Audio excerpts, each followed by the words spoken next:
40 লক্ষ মা বোন দিদিকে টাকা দিয়েছি, জুনে 28 লক্ষ, অত তাড়াতাড়ি তালিকা ঠিক করা যায়নি। জুলাইতে 1,19,00,000, এ মাসে 1,45,00,000। এটাও কথা দিয়ে গেলাম, যারা এই সামান্য অল্প ভাতার উপরে নির্ভর করেন বা প্রকৃত পাওয়ার হকদার, আরো যদি 20-30 লক্ষ লাগে আমি সেটা দেওয়ার ব্যবস্থা করব। মাত্র 500 টাকা দিতে কতদিন লাগিয়ে দিয়েছিল? 2021 সালে 500 টাকা দিতে, 24 সালে লোকসভা ভোটের 2 মাস আগে ওই 500টা হয়েছিল 1000 টাকা। লোকসভা ভোটের 3 মাস আগে ওই 1000টা হয়েছিল 1500 টাকা। বেছে বেছে ভারতীয় জনতা পার্টির কর্মী সমর্থকদের এবং 2019 সালে যেখানে যেখানে বিজেপি জিতেছিল সেখানকার মহিলাদেরকে তারা তাদের বিগত দিনের যে 500 টাকার লক্ষ্মীর ভান্ডার এবং 2019 সালে যেখানে যেখানে বিজেপি জিতেছিল সেখানকার মহিলাদেরকে তারা তাদের বিগত দিনের যে 500 টাকার লক্ষ্মীর ভান্ডার স্মার্ট স্কুলে পরিণত করব, খেলার মাঠগুলোকে সাজাবো, পার্কগুলোকে সাজানোর কাজ শুরু করেছি এবং ভবানীপুরের প্রত্যেকটা বাড়িতে আবার একদিন আসব আয়ুষ্মান ভারতের কার্ড দিতে। 5 লাখ টাকা পর্যন্ত চিকিৎসা ফ্রি। আর যারা আয়ুষ্মানের নিয়মে পড়বেন না তাদের জন্য মুখ্যমন্ত্রী স্বাস্থ্য বীমার কার্ড দিয়ে যাব। শুধু পশ্চিমবঙ্গে নয়, ভারতের 38,000 হসপিটালে বিনা পয়সায় চিকিৎসা পাবেন। আমি আবার আসব 28 তারিখ রাখি বন্ধন আমি পালন করতে আসব ভবানীপুরে। আমি অর্থশালী লোকেদের বাড়িতে যাব না সেদিন আমি ভবানীপুরে পায়ে হেঁটে ঘুরেছি। 8টাও মানুষরা থাকেন, অনেক অধ্যাপক ডাক্তার থাকেন, তারাও আশীর্বাদ দিয়েছেন। আমি উনার বাড়িতে পরিচারিকার কাজ করি, আমাকে 8,000 টাকা বেতন দেয়। এরা চলে গেলে কার বাড়িতে কাজ করব? আমি বলেছিলাম না, এটা ভারতবর্ষ, এখানে কেউ ছোট বড় নেই, সবাই মিলেমিশে আমরা থাকব। এই সংকীর্ণতা, এই আঞ্চলিকতাবাদ, ভাষার নামে, জাতের নামে আমাদের রাষ্ট্রবাদীদেরকে বিভাজন করার চেষ্টা করেছিল মমতা ব্যানার্জি। 28 তারিখে আমি আসব রাখি পরাতে ওই সমস্ত এলাকাগুলোতে। তাদের এলাকায় আমি রাখি বন্ধনের শোভাযাত্রা নিয়ে ভবানীপুরে আসব। সেদিন আবার দেখা হবে। আপনারা তেরঙ্গা যাত্রা করেছেন, 4,000-এর বেশি ভবানীপুরের মানুষ ছিল, হার ঘর তেরঙ্গা করেছেন। আজকে 14,500, আমি বলতে বলতেই হয়তো ঢুকে গেছে, মোট 17,000 মা অন্নপূর্ণা আপনাদের অ্যাকাউন্টে 3,000 করে টাকা ঢুকলো ভবানীপুর বিধানসভায়।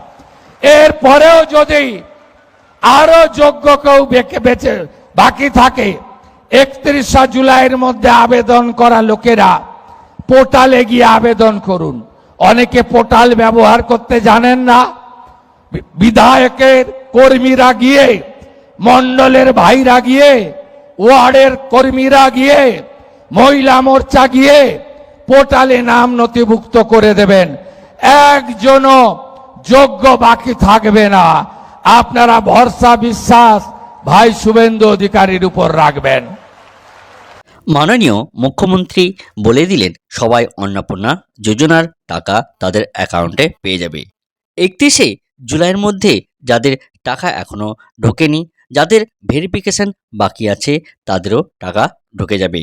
যদি দরকার হয় আরও অর্থ সরকারি কোষাগার থেকে দিতে হবে, সেটাও মুখ্যমন্ত্রী বলে দিলেন, সেটাও আমরা দেব। অর্থাৎ প্রত্যেক যোগ্য ক্যান্ডিডেট অর্থাৎ মা বোনেরা যাতে তাদের অন্নপূর্ণা অর্থে টাকাটা পায়, সেই দিকে তিনি বারবার জোর দিচ্ছেন। অন্নপূর্ণা ভাণ্ডারে যাদের আন্ডার প্রসেস ছিল, ফার্দার ভেরিফিকেশন ছিল, তাদের ক্ষেত্রে দেখা গেছে অনেকেরই অ্যাকাউন্টে এই অন্নপূর্ণা ভাণ্ডার ঢুকে গেছে।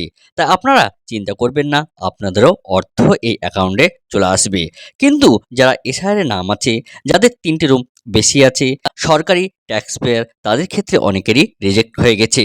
এইখানে একটু বলে রাখি, যদি ভুল ভবিষ্যতে আপনার 3টে রুমের বেশি অথবা ভুল করে ট্যাক্স পেয়ারে যদি আপনার ক্লিক হয়ে যায়, এখনই বিডিও অফিস বা এসডিও অফিসে আপনি একটি দরখাস্ত লিখুন। লক্ষ্মী ভাণ্ডার নিয়ে আরও কিছু গুরুত্বপূর্ণ তথ্য বলা যায়। অনেকেই চিন্তিত ছিলেন, যাদের আন্ডার প্রসেস আছে, ফার্দার ভেরিফিকেশন আছে, তাদের অনেকেরই ব্যাংক অ্যাকাউন্টে এই টাকাটা ঢুকতে শুরু করেছে।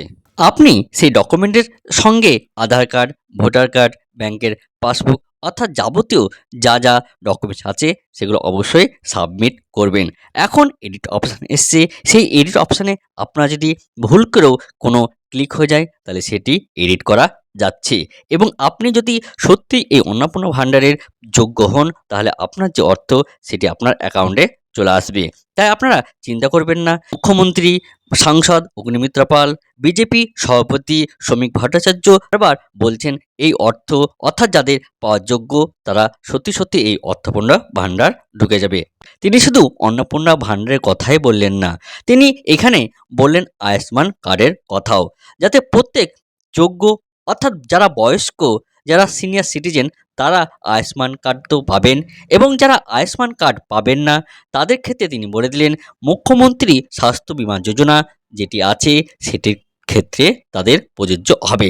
আয়ুষ্মান কার্ড না থাকলে মুখ্যমন্ত্রী স্বাস্থ্য বীমা যোজনা দিয়ে তারা তাদের যে কোনো অসুখ হলে সেটি তারা দেখাতে পারবেন। কথা দিলেন যাদের আয়ুষ্মান কার্ড এখনো হয়নি তাদের কোনো চিন্তার কারণ নাই। তাদের কোনো মন্তব্য থাকলে অবশ্যই কমেন্ট বক্সে কমেন্ট করে জানাবেন, এবং কোনো কিছু যদি আপনার ইনকোয়ারি দরকার হয় তো অবশ্যই কমেন্ট বক্সে কমেন্ট করে জানাবেন।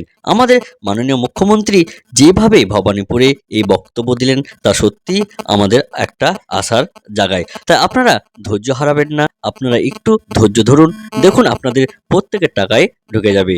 আপনাদের কাছে রিকোয়েস্ট, এই চ্যানেলে নতুন হয়ে থাকলে অবশ্যই এই চ্যানেলটিকে সাবস্ক্রাইব করবেন, বেল আইকন নোটিফিকেশন অন করে রাখবেন এবং ভিডিওটি সবারই মধ্যে শেয়ার করে দেবেন। আপনি যদি ইউটিউব থেকে দেখেন তাহলে অবশ্যই সাবস্ক্রাইব করবেন, এবং ফেসবুক পেজ থেকে দেখলে অবশ্যই পেজটিকে ফলো করবেন, লাইক করবেন এবং সবারই মধ্যে শেয়ার করে দেবেন। এইরকম গুরুত্বপূর্ণ আপডেট আমরা হামেশাই এই চ্যানেলে দিয়ে থাকি। আপনারা ভালো থাকুন। আমার প্রতিনিয়ত আপডেট আপনারা দেখতে চ্যানেলে প্রতিনিয়ত যে আপডেটগুলো আসে সেগুলো অবশ্যই আপনারা দেখবেন। ধন্যবাদ।